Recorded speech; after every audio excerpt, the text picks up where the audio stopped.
Assalomu alaykum hammaga. Milliy sertifikat imtihonida tushgan 6-savollarda ishlanish yo'lini ko'rib chiqamiz. Birinchi savol: quyidagi sonlarni o'sish tartibida joylashtiring. Bu yerda birinchi qiladigan ishimiz hammasini kvadratga oshirib olamiz. Sababi kvadratga oshirganimizda ildizli ifodadan qutulib, oddiy natural sonlarni taqqoslashga o'tib olamiz. A ni kvadratga oshiradigan bo'lsak, 6 ni kvadrati 36 bo'ladi. B ni kvadratga oshirganimizda kvadrat bilan ildiz qisqarib, ildiz ostidan 2 chiqadi. Faqat uni 4 ni kvadratiga ko'paytirib qo'yishimiz kerak. 4 ni kvadrati 16 bo'ladi. Uni 2 ga ko'paytirsak 32 bo'ladi. S ni kvadratga oshirganimizda 2 ni kvadrati 4 bo'ladi. Uni 10 ga ko'paytirsak 40 bo'ladi. Bu yerda eng kichkinasi 32, demak eng kichigi B bo'ladi. Undan keyin 36, bu A degani, undan keyin S. O'sib borish tartibida joylashtirdik. Demak, javobimiz S variantida berilgan ekan. Ikkinchi savol: A 5 dan katta bo'lsa, mana shu ifodani hisoblang. Biz A ni o'rniga 5 dan katta istalgan sonni olib kelib qo'yishimiz mumkin. Men bu yerda 6 ni tanlab olib, 6 ni olib kelib qo'yapman. 3 ayrilgan 6 bu -3 bo'ladi. -3 ni kvadrati musbat. Biz mana shu yerda kvadrat ildiz bilan kvadratni qisqartirganimizda qavs ichidagi sonlarni o'rnini alishtirib yozsak bo'ladi. Demak, A -3 ko'rinishda yozamiz. Endi keyingi qavsga A ni o'rniga 6 olib kelib qo'yadigan bo'lsak, 6 dan 5 ni ayirsak musbat. Ildiz bilan kvadratni qisqartiradigan bo'lsak, musbat bo'lganligi uchun qavs ichidagi sonlarni o'rnini o'zgartirmaymiz. Qanday yozilgan bo'lsa, xuddi shunday yozamiz. Faqat ildizni oldida minus borligi uchun qavsni oldiga qavs qo'yib ochamiz minus bilan. A -5. Endi qavslarni ochib ishlaydigan bo'lsak, A -3 minusdan A qo'shilgan 5 bo'lib qoldi. A'lar qisqarib ketdi. 5 dan 3 ni ayiradigan bo'lsak, javobimiz 2 bo'ladi. Uchinchi savol: hisoblang. Bu yerda mana shu ko'paytmani kvadratlar ayirmasi formulasiga olib kelamiz. Shunda mana 1 va 9 ga moslanadi. 2022 va 2024 biz 2023 ayrilgan 1 va 2023 qo'shilgan 1 ko'rinishda yozishimiz mumkin. 2023 da A deb oladigan bo'lsak, demak A ayrilgan 1 va keyingisi A qo'shilgan 1 bo'ladi. Qo'shilgan 1 o'zi suratida bor. Endi Mahrajda 2024 va 2030. Buni biz 2027 ayrilgan 3 va 2027 qo'shilgan 3 desak bo'ladi. 2027 ni B deb belgilab olsak, B ayrilgan 3 va B qo'shilgan 3 qo'shilgan 9. Ko'paytirilgan. Endi keyingi qavsimiz 2026 va 2028. Biz buni 2027 ayrilgan 1 va 2027 qo'shilgan 1 ko'rinishda yozsak bo'ladi. 2027 ni B deganmiz, B ayrilgan 1 va B qo'shilgan 1. Qo'shilgan suratda 1 bor. Mahrajimizda 2020 va 2026. Buni biz 2023 ayrilgan 3 va 2023 qo'shilgan 3 ko'rinishda yozsak bo'ladi. 2023 da A deb belgilaganmiz. Demak, A ayrilgan 3 va A qo'shilgan 3 qo'shilgan 9 ayrilgan 1. Mana shu ifodamiz endi ildiz ostida. Qo'shilgan ildiz ostida 25. 25 dan ildiz chiqaradigan bo'lsak 5 bo'ladi. Endi kvadratlar ayirmasi formulasiga ko'ra ochib oladigan bo'lsak, A kvadrat -1 qo'shilgan 1. B kvadrat -9 qo'shilgan 9. Ko'paytirilgan. Keyingi qavsimiz B kvadrat -1 plus 1. A kvadrat -9 qo'shilgan 9 ayrilgan 1. Mana shu ifodamiz. Endi birlar ayrilib ketadi, 9lar, birlar ixchamlashib ketdi hammasi. Bu yerda bizda qoldi A kvadrat taqsim B kvadrat, B kvadrat taqsim A kvadrat va ayrilgan 1 qoldi. Endi A kvadrat bilan A kvadrat, B kvadrat bilan B kvadrat qisqarib ketadigan bo'lsa, bu kasrlarimiz 1 ga teng ekanligi kelib chiqadi. 1 ayrilgan 1 ildiz osti va qo'shilgan 5 bo'lib qoldi. 1 dan 1 ni ayirsak 0, unga 5 ni qo'shadigan bo'lsak 5 bo'ladi. Javobimiz 5 chiqdi. To'rtinchi savol: bu yerda ham kvadratlar ayirmasi formulasiga qo'ysak bo'ladi. Sababi ildiz ko'rsatkichlari bir xil, bitta ildizga olib yozsak bo'ladi. Mana shunday qovusga olib ko'paytirib yuborsak bo'ladi. Buni A deb oladigan bo'lsak, A minus B bunisi, demak nargisi A plus B bo'ladi. Buni ko'paytirganimizda kvadratlar ayirmasi formulasi A kvadrat minus B kvadrat bo'ladi. Biz A deb ildiz ostida 47 ni oldik. Demak, A ni kvadrat bilan ildiz qisqarib turib 47 chiqadi. B ni biz ildiz ostida 31 deb olganmiz. Uni kvadratga oshirganimizda kvadrat bilan ildiz qisqarib 31 bo'ladi. Endi 47dan 31 ayirsak 16, ildiz ostida 16dan bizda 4 ildiz chiqadi. Javobimiz 4 bo'ladi. D javob. 5-savol hisoblang. Xo'p, bu yerda mana shu ildiz ichidagi ifodamizni biz ayirmani kvadratiga keltirishimiz kerak. Ayirmani kvadratiga keltirganimizda mana a minus b ni kvadrati a kvadrat minusdan 2ab plus b kvadrat. Shu formulaga keltirishimiz kerak. Bu yerdan biz mana shu ikkilanganini, ya'ni 2ab ni tenglaymiz, 2 ildiz ostida 3 ga tenglab olamiz. Ikkilar qisqaradida a ko'paytirilgan b'miz ildiz ostida 3 ga teng bo'lib qolyapti. Bu yerdan bittasi ildiz ostida 3 va bittasi 1 ekanligi kelib chiqyapti. Ildiz ostida 3 minus 1 ni kvadratiga teng ekan bu ildiz ichidagi ifoda. Ildiz ostida 3 ni kvadrati 3 bo'ladi, 1 ni kvadrati 1 bo'ladi va ikkalasining ko'paytmasini ikkilangan. Ildiz ostida 3 ni 1 ga ko'paytirsak ildiz ostida 3, uni ikkilantirib yuborsak 2 ildiz ostida 3 bo'ladi. O'rtasi minus bo'lganligi uchun minus bo'ladi. Demak, mana shu ifodamiz ildiz ostida 3 minus 1 ni kvadratiga teng ekan. Uni hamma tushundi. Demak, o'chirib olib qisqaroq qilib yozamiz. Ildiz ostida 22 minusdan 30 ildiz ostida qavs ochamiz. Ildiz ostida 3 minus 1 ning kvadrati qo'shilgan 5 plus 3 ildiz ostida 3. Bu yerda kvadrat bilan ildiz qisqaradi. Qisqarganda 30 ga ko'paytiramiz qavsning ichidagilar. 22 minus 30 ildiz ostida 3 bo'ladi. Ildiz ostida 3 ga ko'paytirganimizda minus 30 ni minus 1 ga ko'paytirganimizda plusdan 30 chiqadi. Qo'shilgan 5 plus 3 ildiz ostida 3. Endi 30 ga 22 ni qo'shib oladigan bo'lsak, 52 minus 30 ildiz ostida 3. Mana shu ildiz ostida. Demak, qo'shilgan 5 plus 3 ildiz ostida 3. Biz buni yana xuddi shunday ikkilanganini 2ab ni teng deb olamiz 30 ildiz ostida 3 ga. 30 bilan 2 ni qisqartiradigan bo'lsak, ab teng bo'lib qolyapti 15 ildiz ostida 3 ga. Endi biz 15 ildiz ostida 3 ni tanlashimiz kerak. A bilan b ni ko'paytmasi 15 ildiz ostida 3 bo'lishi kerak. Va mana shu paytda tashqaridagi ifodaga ahamiyat qaratadigan bo'lsak, 5 plus 3 ildiz ostida 3 ekan. Biz xuddi shuni 5 minus 3 ildiz ostida 3 olsak, mana 5 ni 3 ga ko'paytirsak 15 bo'ladi. Ildiz ostida 3 ham bor. 15 ildiz ostida 3 bo'ladi. Mana shuni kvadratga oshirib ko'ramiz. Kvadratga oshirsak 5 ni kvadrati 25 bo'ladi. Endi 3 ildiz ostida 3 ni kvadratga oshirganimizda 3 ni kvadrati 9 bo'ladi. Ildiz ostida 3 dan 3 chiqadi. 9 ni 3 ga ko'paytirsak 27 bo'ladi. Endi ikkalasining ko'paytmasini ikkilangan. 5 ni 3 ga ko'paytirsak 15, uni ikkilantirsak 30 bo'ladi. Minusdan 30 ildiz ostida 3. Demak, hamma tushundi deb o'ylayman. Bu joyni o'chirib olamizda, qaytadan yozamiz. Ildiz ostida 5 minus 3 ildiz ostida 3 ni kvadrati qo'shilgan 5 plus 3 ildiz ostida 3.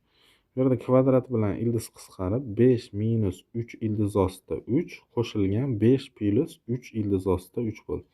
Bu yerda 3 ildiz ostida 3 lar qisqarib ketib turib 5 ga 5 ni qo'shadigan bo'lsak 10 bo'ladi. Javobimiz 10.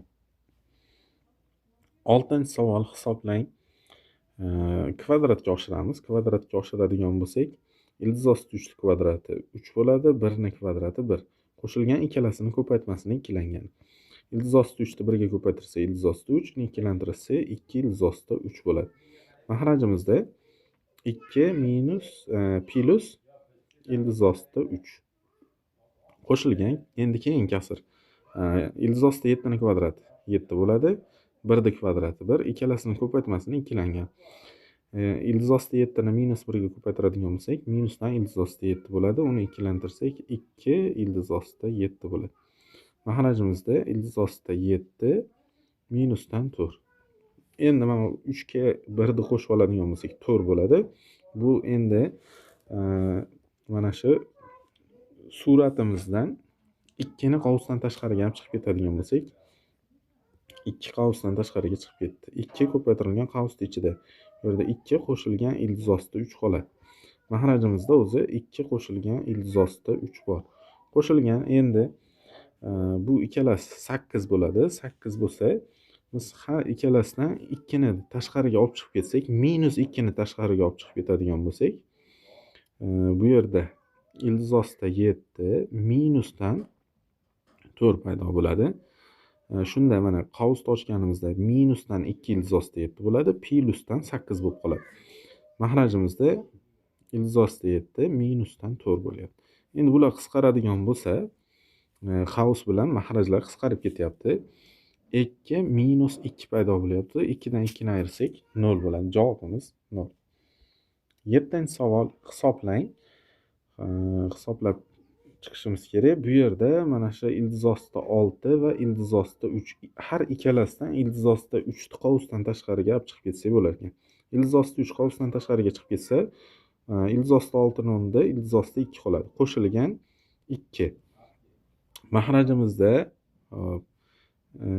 davomini oladigan bo'lsak, davomida ikkalasidan ham minus qavusdan tashqariga olib chiqib ketsak, minusdan ildiz ostida 2 qo'shilgan 2 paydo bo'ladi. Mahrajimizda ham xuddi shunaqa 6 va ildiz ostida 3 dan ildiz ostida 3 ni qavusdan tashqariga olib chiqib ketadigan bo'lsak, ildiz ostida 2 qo'shilgan 1 bo'lib qoladi. Endi har ikkalasidan minus qavusdan tashqariga olib chiqib ketsak, ildiz ostida 2 qo'shilgan 1 bo'lib qolyapti.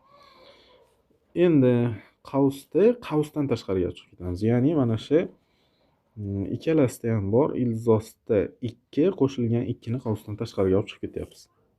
Tepadan mahrajimizdan ildiz ostida 2 qo'shilgan 1 ni qavusdan tashqariga olib chiqib ketamiz. Ildiz ostida 2 qo'shilgan 2 ni qavusdan tashqariga olib chiqib ketsak, ildiz ostida 3 ayrilgan 1 qolyapti. Mahrajimizdan ildiz ostida 2 plus 1 ni qavusdan tashqariga olib chiqib ketadigan bo'lsak, ildiz ostida 3 minus 1 qolar ekan. Ildiz ostida 3 minus 1 larni qisqartirib oladigan bo'lsak, endi suratidan mana shu kasrda hosil bo'lgan kasrda suratidan ildiz ostida 2 ni tashqariga olib chiqib ketsak, qavusdan tashqariga. Ildiz ostida 2 qavusdan tashqariga chiqib ketsa, 1 qo'shilgan ildiz ostida 2 qoladi. Ildiz ostida 2 qoldi. Mahrajimizda o'zi ildiz ostida 2 qo'shilgan 1 bor. Bu o'rni alishgani, hech narsa bo'lmaydi, qisqartirsak bo'laveradi musbat sonlik uchun. Bizda mana shu ildiz ostida 2 qoldi va uni kvadrati ham bor edi. Kechirasizlar, mana shu yerda kvadratini yozmay ketibmiz. Ildiz ostida 2 ni kvadrati bu 2 chiqadi. Javobimiz 2 bo'ladi. Javob. 8-savol. 8-savolda hisoblang, mahrajda irratsionallikdan qutqarib olamiz. Ya'ni qo'shmasiga ko'paytirib olamiz. Qo'shmasi qanaqa bo'ladi? Qo'shmasi mana shu ifodani o'rtasi minusligi bo'ladi. O'rtasi minusligiga ko'paytirsak, ildiz ostida 2 ildiz ostida 6 ayrilgan 5 ga ko'paytirib olamiz. Shunga ko'paytirsak, 2 ni 2 ga ko'paytirsak 4 bo'ladi. Birinchi suratini yozib olaylik. 2 ildiz ostida 6 ayrilgan 5.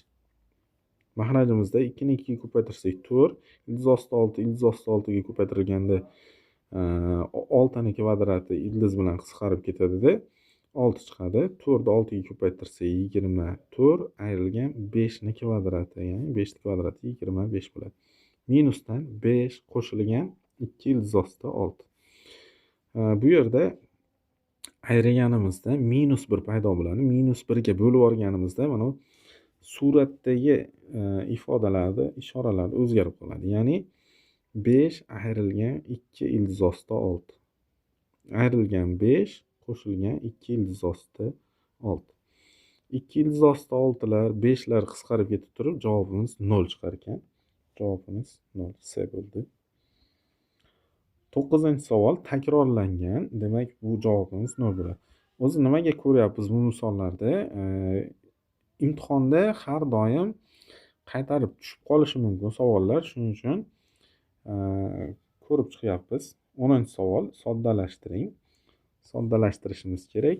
Mana bu birinchi qavsimiz turib tursa, endi ikkinchi qavsimizdan mana bu ildiz ostida 15 va ildiz ostida 10 dan ildiz ostida 5 ni qavsdan tashqariga olib chiqib ketamiz. Ildiz ostida 33 va ildiz ostida 22 dan ildiz ostida 11 ni qavsdan tashqariga olib chiqib ketamiz. Demak, birinchi qavs turibdi. Birinchi qavsda ildiz ostida 11 ayrilgan ildiz ostida 5.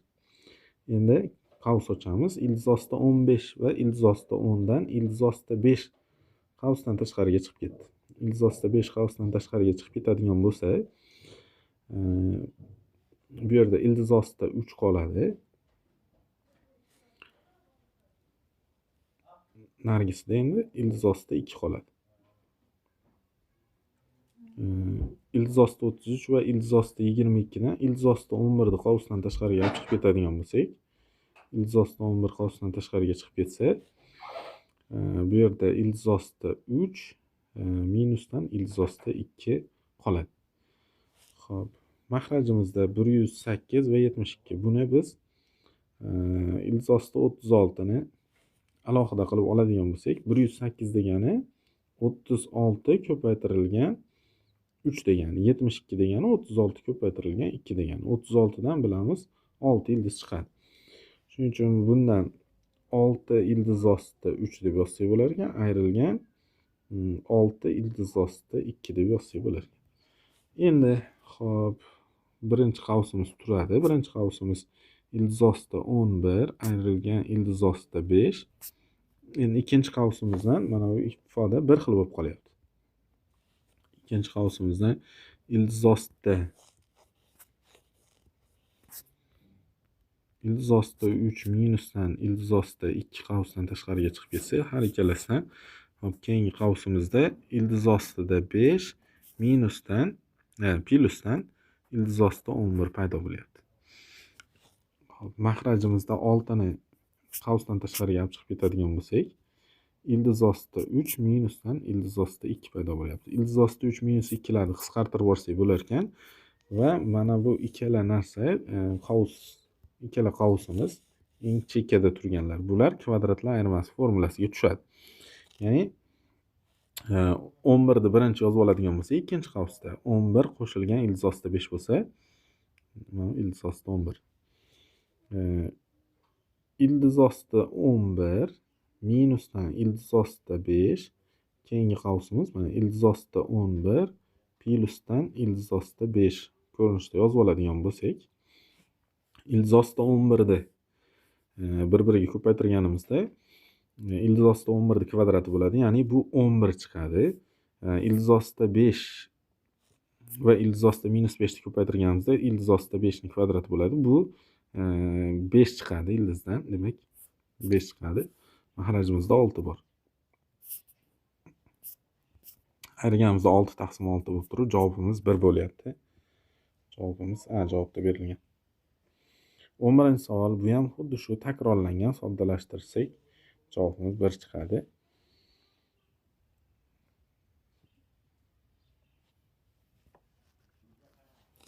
12-savol, A teng 7 minus ildiz ostida 3 ga teng bo'ladigan bo'lsa, A kvadrat minus 14A plus 51 ni qiymatini toping.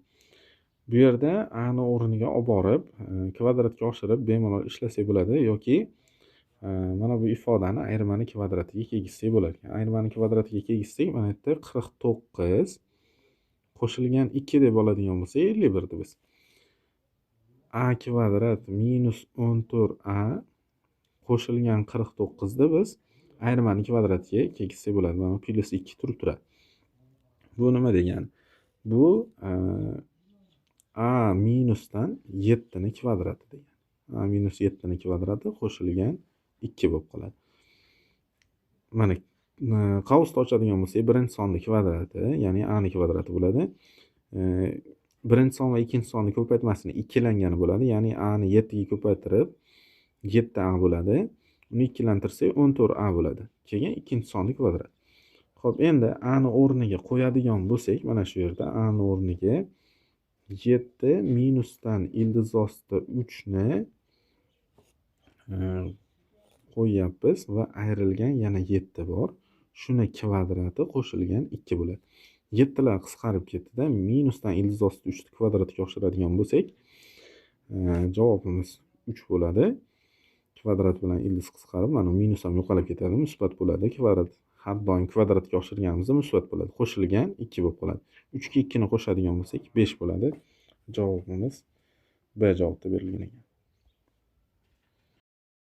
13-chi savol hisoblang. Bu yerda umumiy mahraj bersak ham yoki kasrda mahrajini irratsionallikdan qutqarsak ham bir xil narsaga kelib qolamiz ekan, ya'ni kvadratlar ayirmasi formulasiga tushib qolar ekan. Demak, irratsionallikdan qutqaradigan bo'lsak, bunisiga 7 plus ildiz ostida 24 kerak bo'ladi. Keyingisiga xuddi shuni minusligi 7 minus ildiz ostida 24 kerak bo'ladi.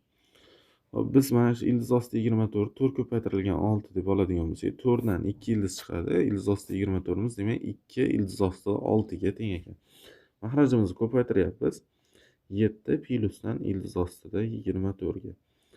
Bunisiga minusli ko'paytirganmiz. 7 minus ildiz ostida 24. Endi ahamiyat beradigan bo'lsak, mahrajimiz ikkalasida ham bir xil ko'paytma paydo bo'ladi. Endi biz bilamiz, bir xil mahrajli kasrlarni qo'shish ayirishda faqatgina suratlarni qo'shib ayirib qo'yamiz. Endi suratlarni yozamiz. 7 plus ildiz ostida 24 o'rniga 2 ildiz ostida 6 ayrilgan 7 minus 2 ildiz ostida 6 bo'ladi. Taqsim. Endi kvadratlar ayirmasi formulasiga ko'ra 7 ning kvadrati 49 bo'ladi. Ildiz ostida 24 ning kvadrati 24 chiqadi. Bu endi bitta katta ildizda. 49 dan 24 ni ayirsak 25 bo'ladi. 25 dan ildiz oladigan bo'lsak 5 bo'ladi. Endi suratdagi bu ildizli ifodani biz yig'indining kvadratiga keltirsak bo'lar ekan. Yig'indining kvadratiga bu ildiz ostida 6 plus 1 ning kvadrati ekan. Ildiz ostida 6 ning kvadrati 6 bo'ladi. Hop, 1 ning kvadrati 1, 6 ga 1 ni qo'shadigan bo'lsak 7 bo'ladi. Endi ikkalasini ko'paytmasini ikkilangan. Ildiz ostida 6 ni 1 ga ko'paytirsak, ildiz ostida 6, uni ikkilantirsak 2 ildiz ostida 6. Endi minusdan xuddi shuni minuslaysiz. Demak, ildiz ostida 6 minus 1 ning kvadrati. Bu yerda kvadrat bilan ildizlar qisqaradi. Kvadrat bilan ildiz qisqarsa, birinchisidan ildiz ostida 6 plus 1 chiqadi. Keyingisidan minus borligi uchun ildiz ostida 6 hop plus 1 chiqadi. Chunki minus bo'lsa, qavsning ichidagilarda ishoralari o'zgaradi. Ildiz ostida 6 lar qisqarib ketdi. Suratimizda 1 qo'shilgan 1 qoldi. Ya'ni 1 ga 1 ni qo'shadigan bo'lsak 2, mahrajimizda 5. 2 taqsim 5 javobimiz javobda berilgan. 14-savol hisoblang. Bu yerda ham qo'shmasiga ko'paytirib yuboramiz. Ya'ni mahrajini irratsionallikdan qutqaramiz. Mahrajini irratsionallikdan qutqarsak, bunisini 13 minus 3 ga, ildiz ostida 13 minus 3 ga, bunisini ildiz ostida 13 plus 2 ga ko'paytirishimiz kerak. Hop, shu yerda ko'paytirib olmasdan qavsga olib yozib turamiz ekan, chunki mahrajini qo'shmasiga ko'paytirganimizda ayrimasi 4 chiqar ekan. Hop, ildiz ostida 13 minusdan 3 turib turadi. Ildiz ostida 13 ning kvadrati 13 chiqadi. 3 ning kvadrati 9 bo'ladi. 13 dan 9 ni ayirsak 4. Bu suratdagi 4 bilan qisqaradi. Ayrilgan. Buni ham ko'paytirmay turamiz. Ildiz ostida 13 qo'shilgan 2 taqsim ildiz ostida 13 ning kvadrati 13 chiqadi. 2 ning kvadrati 4 bo'ladi. 13 dan 4 ni ayirsak 9. Bu 9 bilan qisqaradi. Demak, bizda qoldi ildiz ostida 13 minusdan 3. Endi bu yerdagi minus bu qavsning oldida deb tasavvur qilib, qavsning ichidagilar minusga aylanib chiqadi. Demak, ildiz ostida 13 minusdan 2 bo'ladi. Ildiz ostida 13 lar qisqarib ketdi. Minus 3 ga minus 2 ni qo'shadigan bo'lsak, javobimiz minus 5 bo'ladi. Javobda berilgan ekan. 15-savol sonlarni kamayish tartibida yozing. Bu yerda ildiz ko'rsatkichlariga qaraydigan bo'lsak, 6-daraja, 3-daraja va 2-daraja. Hammasini ekukini olamiz. Ya'ni 6, 3, 2 ni ekukini olganimizda bu 6 bo'ladi. Hammasini 6-darajaga ko'paytirishimiz, oshirishimiz kerak bo'ladi. Ana 6-darajaga ko'targanimizda bu yerdagi 6 bilan bu ildizdagi 6 qisqarib ketib 26 chiqadi. Endi b ni 6-darajaga oshirganimizda b ni 6-darajasi. Bu 6 bilan 3 qisqaradi. 6 ni 3 ga bo'lamiz, ya'ni 2 bo'ladi. Ya'ni 5 ni kvadrati bo'lib qoladi. 5 ning kvadrati 25 bo'ladi. S ni 6-darajaga oshiradigan bo'lsak, bu yerga 6 yozsak, Bu yerda 2 bor. 6 ni 2 ga bo'lsak 3 bo'ladi. Demak, 3 da 3-chi darajasi bu 27. Bu yerda eng kattasi 27, demak eng kattasi S bo'ladi. Undan keyin 26 bu A degani, undan keyin B. Kamayish tartibida joylashtirdik. Javobimiz S, A, B ko'rinishida bo'ldi. Demak, S javobi berilgan. 16-savol, buni hozirroqda ishladik. Mana bu yerda -5 chiqdi. 17-savol hisoblang. Bu ildiz ostidagi ifodani yig'indini kvadratiga keltirsak bo'lar ekan. Ya'ni ildiz ostida 2 plus 1 ning kvadrati. Hop, ildiz ostida 2 ning kvadrati 2 chiqadi, 1 ning kvadrati 1 qo'shganimizda 3 bo'ladi. Endi bu ikkalasini ko'paytmasa ildiz osti 2 ga teng, ikkilantirsak 2 ildiz ostida 2. Minusdan xuddi shuni minuslaysiz. Ildiz ostida 2 minus 1 ning kvadrati. Mahrajimizda ham xuddi shunaqa, faqat ildizlar orasidagi qo'shuv bo'lib qoldi. Endi ildizlar orasi ildiz ostida 2 plus 1 ning kvadrati plyusdan ildiz ostida 2 minus 1 ning kvadrati. Endi kvadrat bilan ildizlar qisqaradigan bo'lsa, bizda qolyapti ildiz ostida 2 plus 1 minusdan, endi qavsni oldida minus bo'ladi. Minus bo'lganligi uchun minusdan ildiz ostida 2 plus 1 bo'lib chiqadi. Mahrajimiz ildiz ostida 2 plus 1 plyusdan ildiz ostida 2 minus 1 bo'ladi. Endi suratimizda ildiz ostida 2 lar qisqarib ketdi. 1 ga 1 ni qo'shadigan bo'lsak 2. Mahrajimizda birlar qisqarib ketdi-da, ildiz ostida 2 dan 2 ta bo'lib qoldi. 2 ildiz ostida 2. Bu yerda 2 larni qisqartirib oladigan bo'lsak, 1 taqsim ildiz ostida 2 bo'ladi. Endi buni biz irratsionallikdan qutqarib, mahrajini ildiz ostida 2 ga ko'paytirib olsak, suratimizda ildiz ostida 2 taqsim paydo bo'ladi. Mahrajimizda ildiz ostida 2 ning kvadrati, ya'ni 2 paydo bo'ladi. Javobimiz ildiz ostida 2 taqsim 2 bo'lyapti. Bu B javobda berilgan. 18-savol hisoblang.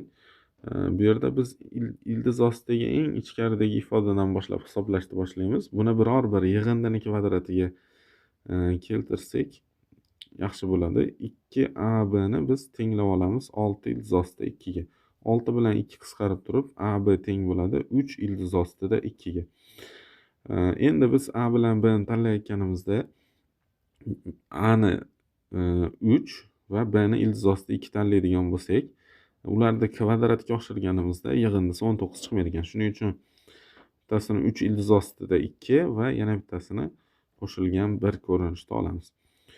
3 ildiz ostida 2 ni kvadratga oshirganimizda 3 ni kvadrati 9, uni 2 ga ko'paytiradigan bo'lsak 18, 1 ni kvadrati 1, 18 qo'shilgan 1. Endi ikkalasini ko'paytmasini ikkilangan.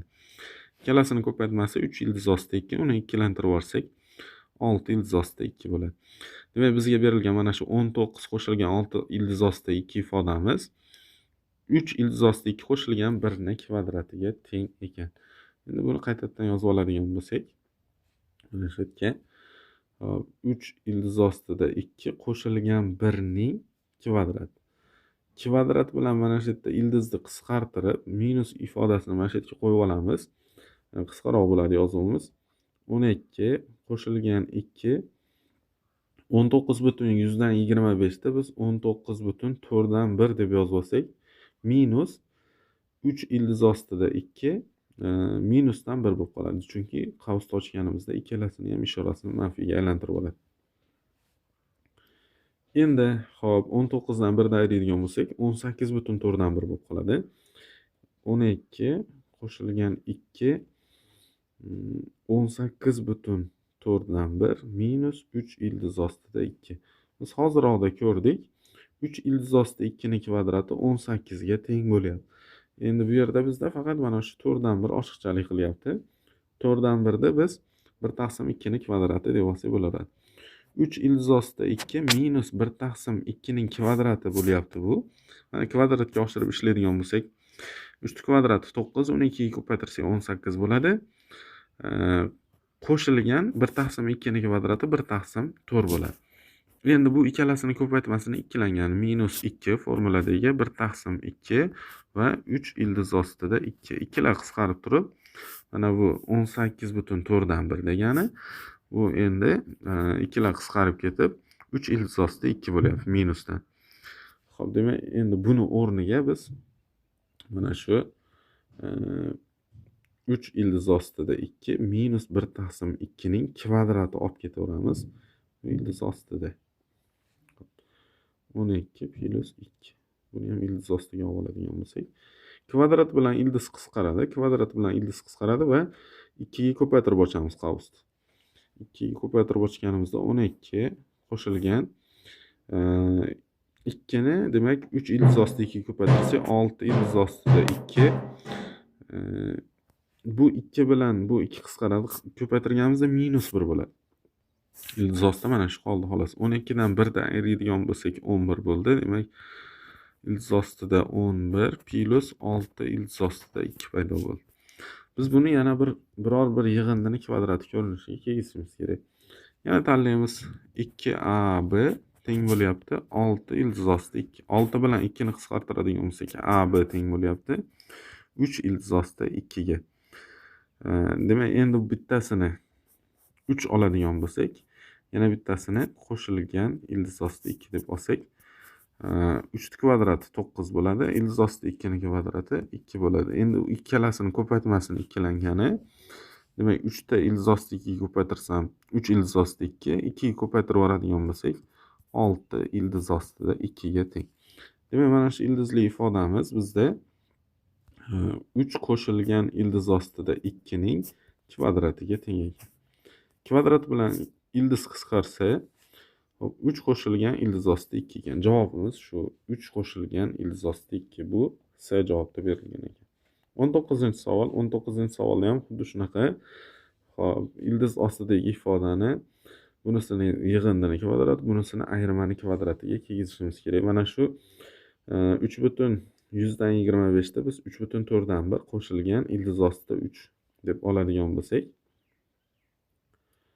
xo'p, endi ildiz ostida 3 plus 1 taqsim 2 ni kvadrati ekan bu. Ildiz ostida 3 ni kvadrati 3 bo'ladi. Hop, 1 taqsim 2 ni kvadrati 1 taqsim 4 bo'ladi. Ularni ko'paytmasini ikkilangani 2 bilan mana bu maxrajdagi 2 qisqarib ketib turib ildiz ostida 3 bo'ladi. Bu bilan bu ildiz qisqaradi, qo'shilgan. Keyingisini yozadigan bo'lsak, xo'p, bu yerda 2 minus ildiz ostida 3 ni kvadrati ekan. 2 minus ildiz ostida 3 ni kvadratga oshirganimizda 2 ni kvadrati 4 bo'ladi. Xo'p, endi ildiz ostida 3 ni kvadrati 3 chiqadi. 4 ga 3 ni qo'shadigan bo'lsak 7. Bu ikkalasini ko'paytmasi minusdan 2 ildiz ostida 3, ikkilantirib yuborsak minusdan 4 ildiz ostida 3 bo'ladi. Demak, buni kvadrat bilan ildizni qisqartiradigan bo'lsak 2 minus ildiz ostida 3 chiqyapti. Bunisida ildiz ostida 3 plus 1 taqsim 2 chiqdi. Qo'shilgan 2 minus ildiz ostida 3. Ildiz ostida 3 lar qisqardida 1 taqsim 2 qo'shilgan 2 qoldi. Xo'p, umumiy maxraj beradigan bo'lsak, bunga 2 kerak bo'ladi. Demak, 1 plus 4 taqsim 2 bo'lyapti. 5 taqsim 2 javobimiz 2,5. 2,5 deb berish ham mumkin yoki 5 taqsim 2. C javob. 20-savol hisoblang. Bizda mana shu suratdagi ifoda bitta formulaga kelib qoladi. Bu formulani hozir yozib ishlab ketaveramiz. U kelib chiqishini xudo xolasa yana bir video qilib tashlab qo'yamiz. Demak, A ning 4-inchisi qo'shilgan B ning 4-inchisi qo'shilgan A plus B ning 4-inchisi teng bo'ladi bizda 2 ko'paytirilgan A ning kvadrati qo'shilgan AB qo'shilgan B ning kvadratini kvadratiga. Xo'p, demak, bizda A ning o'rnida 11, B ning o'rnida esa 100 kelyapti. O'rniga qo'yib endi hisoblaydigan bo'lsak, 2 ko'paytirilgan A ning o'rniga 11, 11 ning kvadrati qo'shilgan 11 kara 11 ko'paytirilgan 100 qo'shilgan 100 ning kvadratini kvadrat taqsim 2. 2 bilan 2 kvadrat bilan ildiz qisqaradigan bo'lsa, bizda 11 ning kvadrati 121 qo'shilgan 11 ni 100 ga ko'paytirsak 1100 qo'shilgan 100 ning kvadrati 10000 bo'ladi.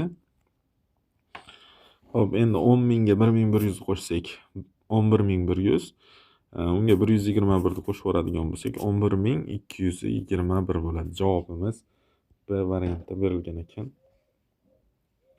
21-savol. 21-savolda ham hozirgi o'rgangan formulamizga tushar ekan mahraji. Suratimiz esa kublar ayirmasi formulasiga tushadi. Demak, 100 ayrilgan 14. Keyingi qavsimiz 100 ning kvadrati qo'shilgan 100 ko'paytirilgan 14 qo'shilgan 14 ning kvadrati. Mahrajimiz hozirgi o'rgangan formulamiz, demak 2 ko'paytirilgan a ni o'rnida 100, b ni o'rnida esa 14. 100 ning kvadrati qo'shilgan 100 ko'paytirilgan 14 qo'shilgan 14 ning kvadratini kvadrat taqsim 2 bor. 2 bilan 2 qisqaradi. Kvadrat bilan ildiz qisqaradigan bo'lsa, bizda mana kublar ayirmasidagi ikkinchi qavs bilan bir xil hosil bo'lyapti mahrajimizda. Bu ikkalasini qisqartirib yuboramiz. Qayta yozmadim. Bizda faqat birinchi qavs qoldi. Demak, 100 ayrilgan 14. 100 dan 14 ni ayirsak 86 chiqadi. Javobimiz 86 bo'lyapti. 22-savol hisoblang. Bu yerda biz 4 ni 2 ni kvadratini 9-darajasi va 6 ni 2 ko'paytirilgan 3 ni ham 10-darajasi ko'rinishda yozib oladigan bo'lsak, 9 da 3 ni kvadratini 10-si deb yozsak, bu ildiz ostida demak. Endi qavslarni ochib olsak, 2 ni 18-si qo'shilgan 2 ni ham 10-si va 3 ni ham 10-si bo'ladi. Qo'shilgan xo'p 3 ni 20-darajasi.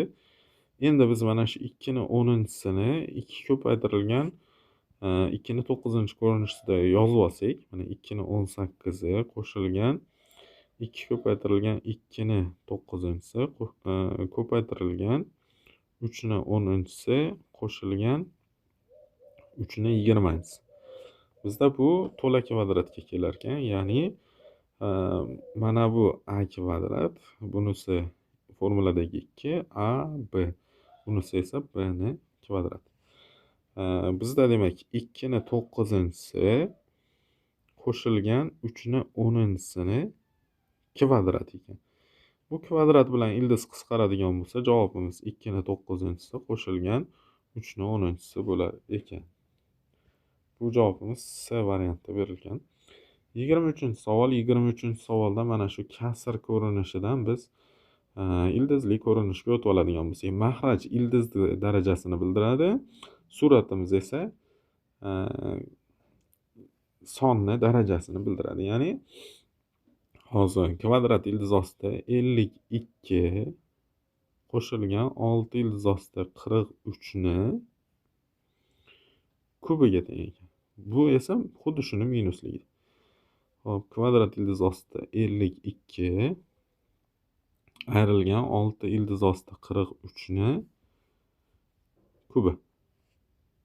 Biz mana shu ildiz ostidagi ifodani biror bir yig'indini kvadrati yoki ayirmani kvadratiga keltirsak bo'lar ekan. Bu degani ildiz ostida 43 qo'shilgan 3 ning kvadratiga teng ekan. Bu endi mana bu kvadrat ildiz ostida. Buni ham kubinchi darajasi bizda. Kvadrat bilan ildiz qisqaradi. Xo'p, 43 ni mana ildiz ostida 43 ni kvadrati 43 bo'ladi.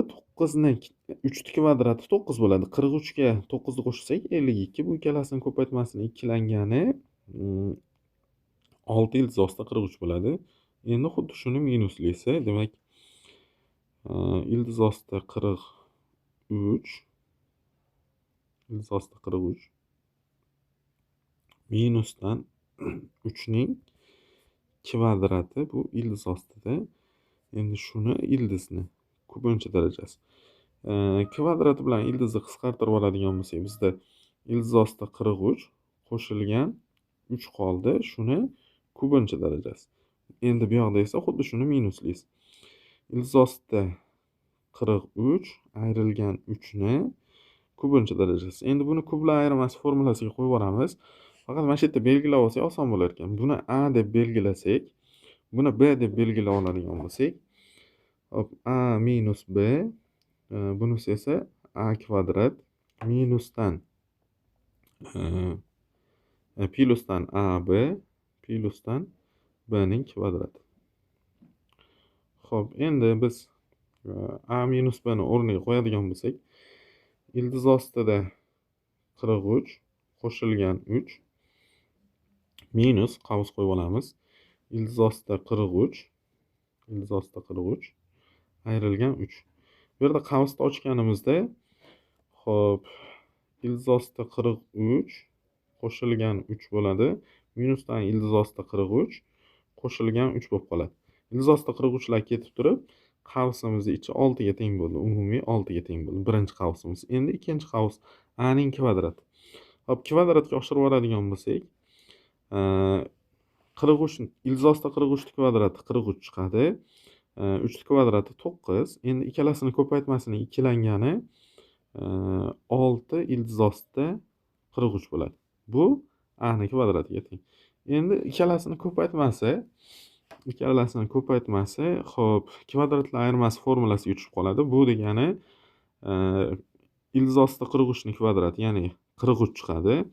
Minusdan 9 bo'ladi. Endi b ning kvadrati.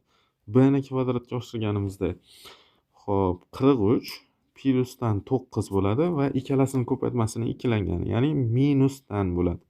6 ildiz ostida 43 ga teng bo'ladi.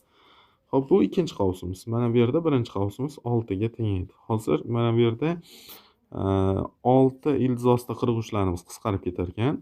Mana bu 9 larimiz qisqarib ketdi. Xo'p, bizda 43 qo'shilgan 43, yana qo'shilgan 43 va qo'shilgan 9 qoldi.